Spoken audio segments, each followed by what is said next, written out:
예, 안녕하십니까. 장달령 변호사입니다. 어, 여러분들 국회의원 밑에 그 보좌 직원 있는 거 다 아시죠? 예. 총 몇 명인지 아십니까? 일단 TO는 8명입니다. 8명. 보좌관 2명, 비서관 2명, 그 다음에 비서 4명 이렇게 있는데 이 보좌 직원들 연봉 총액이 얼마 되는지 대략 아시나요? 예. 오늘 이 방송은 이제 그 관련해서도 이제 그런 얘기를 할 텐데요. 일단 여러분들 어, 이 국회의원 밑에 이 보좌 직원을 둔 것은 보좌진이라고 하죠. 줄여서. 이 보좌진은 재원 국회부터 운영이 되긴 했었습니다. 재원 국회부터. 네, 재원 국회부터. 그런데 지금하고는 조금 이제 다른 게 그때는 국회 예산, 그러니까 이들 그 보좌진에 대한 급여 등 이런 그 비용 관련해서는 국회 예산의 공식 지원을 받을 수가 없었다고 합니다. 그러니까 국회의 공식 예산에 이 사람들에 대한 어떤 비용이 없었던 거죠. 그러니까 아, 국회의원들이 개별적으로 채용을 하는 방식이었죠. 자기의 어떤 그런 그 세비에서 이제 그 개별적으로 채용하는 방식인데 기록에 의하면 그 재원 그 초대 국회에서는 국회의원이 이제 현역 경찰관 한 명을 수행원으로 배치하는 그 정도 수준이었다고 합니다. 그런데 지금은 이제 그렇게 규모가 크게 늘어났죠. 어, 국회 예산으로 직접 이제 그 비용이 지원되기 시작한 것은 제3대 국회 1954년 5월 31일 그러니까 6.25 전쟁 종전 후 개원한 제3대 국회에서부터인데요. 그때는 이제 국회의원 203인에 대해서 의원당 1명의 이제 비서관 1인을 두도록 했고요. 그런데 이제 그게 계속 이제 국회가 회기를 거듭하면서 국회가 계속 열면서 이제 좀 보좌진 제도가 이제 변경이 있었는데 제 10대 국회까지는 이것이 이제 보좌 직원 정원이 의원 1인당 이제 3명까지 늘어났다고 합니다. 그런데 이러한 그 보좌 직원 제도는 사실상 그때만 하더라도 또 법률적인 근거가 없었습니다. 법률적 근거가 없었단 말이죠. 음, 그래서 이게 이제 지금도 그 관련된 좀 문제점이 제기가 되고 있지만 이 보좌 직원에 대한 그 법률적 근거가 딱 마련된 것은 1981년 국가보위 입법 회의에서 이 국회의원 수당 등에 관한 법률을 개정했는데 거기서 이제 그 제 구조에서 이 보좌진을 두도록 한다라고 하는 이제 근거 규정을 조항을 서로 이제 마련했던 것이죠. 그래서 그 근거에서 법률적 근거에 의해서 국회의원의 보좌 직원에 대한 그 보좌 직원을 이제 채용을 하고 이제 운영을 하게 된 것이죠. 그래서 이제 제가 조금 전에도 잠깐 언급을 했지만 지금은 이 보좌 직원 정원이 4급 상당의 이제 별정직 국가공무원에 해당하는 보좌관 2명 있고요. 그 다음에 5급 상당 별정직 국가공무원에 해당하는 비서관이 2명이 있고요. 그 다음에 6급, 7급, 8급, 9급에 상당하는 별정직 국가공무원에 해당하는 비서가 각 1명. 그래서 총 이제 8명이 있습니다.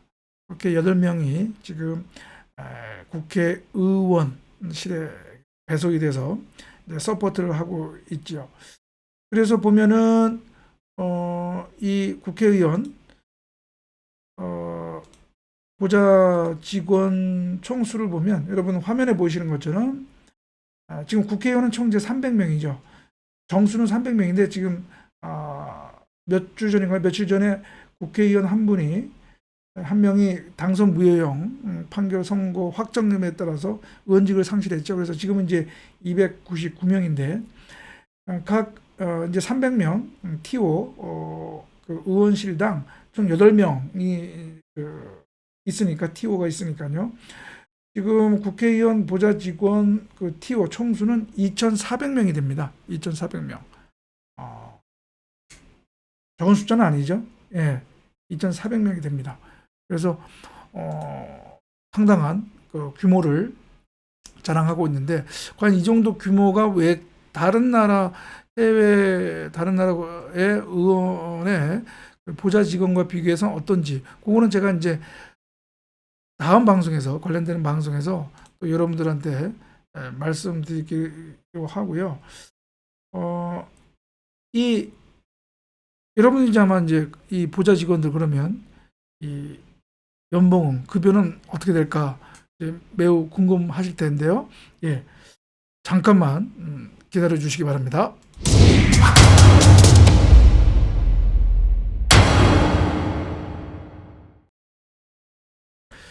예, 이 보좌 직원들의 그 보수 체계는 국가 그 공무원 그 보수 체계를 원칙적으로 이제 따르게 되어 있는데요.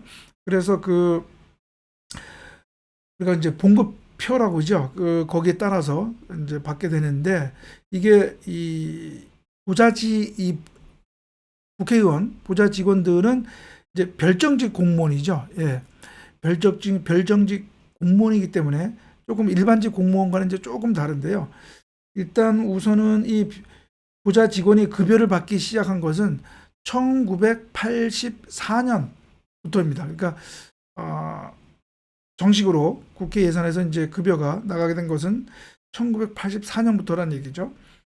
이제 그 전에는 아까 제가 잠깐 언급했지만, 아무튼 그 전에는 의원이 사비로 보좌 직원을 고용을 했었습니다. 그래서 이러한 보좌 직원들 보수 체계를 보면 이제 보통 기본 급여라고 하죠. 기본 급여가 있고 이제 봉급이 있고 그다음에 각종 수당, 이제 상여금이 있는데요. 일단 그 기본 급여와 관련해서는 공무원 보수 규정에 나와 있는 그 일반직 공무원의 그 직급과 호봉수에 따라서 이제 받게 되는데, 그런데 이 국회의원 보좌 직원은 딱 일괄적으로 예를 들어서 4급 보좌관인 경우에는 4급 21호봉, 그 다음에 5급 비서관인 경우에는 5급 24호봉, 그 다음에 6급 비서 같은 경우는 6급 11호봉, 7급 비서는 7급 9호봉, 8급 비서는 8급 8호봉, 9급 비서는 9급 7호봉에 해당하는 이제 그 봉급을 받게 되어 있습니다. 그래서 이거는 어떤 뭐 연수라든가 그런 거에 상관없이, 물론 이제 연수가 있으면 이제 수당이라든가 그런 뭐 성과 보수에서 조금 인센티브가 주어지는데요. 아무튼 기본적으로 다른 일반직 공무원에 비해서는 조금 뭐랄까요, 직급이라든가 호봉수가 조금 높다고 볼 수가 있겠죠. 그래서 이 그 봉급표에 따라서 이 우리 보좌 직원들이 받는 그 월 기본 급여를 보면 다음과 같습니다. 여러분 화면을 이제 참고를 하시는데요. 그래서 4급 보좌관인 경우에는 월 기본 급여액이 500만 원이 넘죠. 502만 600원. 그다음에 5급 비서관은 470만 원이 넘고요. 6급 비서는 317만 원. 7급 비서는 268만 원이 넘고요. 8급 비서 230만 원. 9급 비서가 200만 원이 넘습니다. 그래서 다른 일반직 공무원에 비해서는 조금 높은 금액을 받는다라고 볼 수가 있겠죠. 그래서 이게 총 이러한 직원들 급여 연봉 총액은 얼마냐? 이게 물론 뭐 그 개인마다 조금 차별이 있겠지만 대략 보면 2019년도 그러니까 재작년이 되죠. 2019년도의 경우를 보면 이제 대략 보좌관, 그 4급 보좌관의 경우에는 약 8,300만 원이 되고요.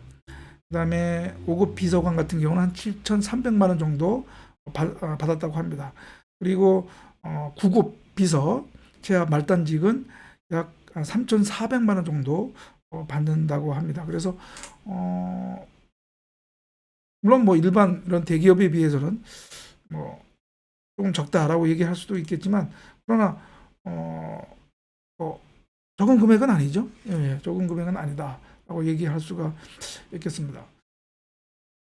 그래서 제가 이번 방송에서 이렇게 국회의원 보좌 직원에 대한 기본적인 이런 내용들을 설명드리는 이유는 바로 제가 센터장으로 있는 자유법치정책센터, 이제 약칭 자유법치센터인데요.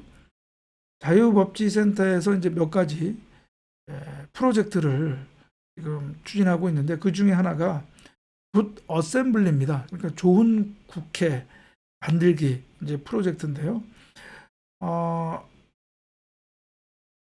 국회의원들 열심히 일을 하고 정말 국가와 국민을 위해서 일하도록 하는 그러한 어떤 제도적 환경을 만들기 위한, 그리고 정말 국회가 국민을 위한 국회가 되도록 하기 위한 어떤 그런 제도적 방안을 만들기 위한 여러 가지 제가 이제 과제를 지금 만들어서 그것을 이제 하나하나씩 캠페인을 하려고 하는데요.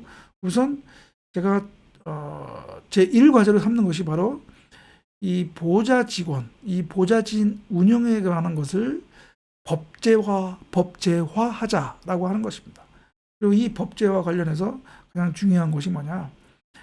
이 보좌 직원을 공개 채용을 하는 것을 원칙으로 하자라고 하는 것입니다. 지금은 이 보좌진 운영에 대한 구체적인 내용이 국회 내 규정에 없습니다. 그래서 이게 이제 문제거든요. 자세한 내용은 제가 이후에 방송에서 말씀드릴 텐데요. 그리고 또 이 보좌진에 대한 급여는 다 우리 국민의 세금, 국회 예산에서 나가는 것인데, 그 채용은 국회의원이 마음대로 할 수 있다. 해고, 잘리는 것도 마음대로 할 수 있다라고 하는 거죠. 그런 문제점들. 그래서 그것으로 인한 어떤 부작용들이 적지 않습니다. 그 폐해가 적지 않습니다. 그러한 불이익은 최종적으로는 우리 국민들에게 돌아간다라고 얘기할 수가 있는 것이죠. 그래서 이러한 프로젝트를 하기 위해서 어떻게 보면 여러분들에게 기본적인 이 보좌 직원 제도에 대한 기본적인 제가 설명을 오늘 이 방송을 통해서 한 것이고요. 차후에는 이러한 보좌 직원에 대한 여러분들의 어떤 그런 제도 법제화, 그리고 이런 개혁에 대한 공감대를 이루기 위해서 외국의 사례라든가 그런 것들을 방송을 통해서 또 글을 통해서 여러분들에게 알려드리겠습니다. 그래서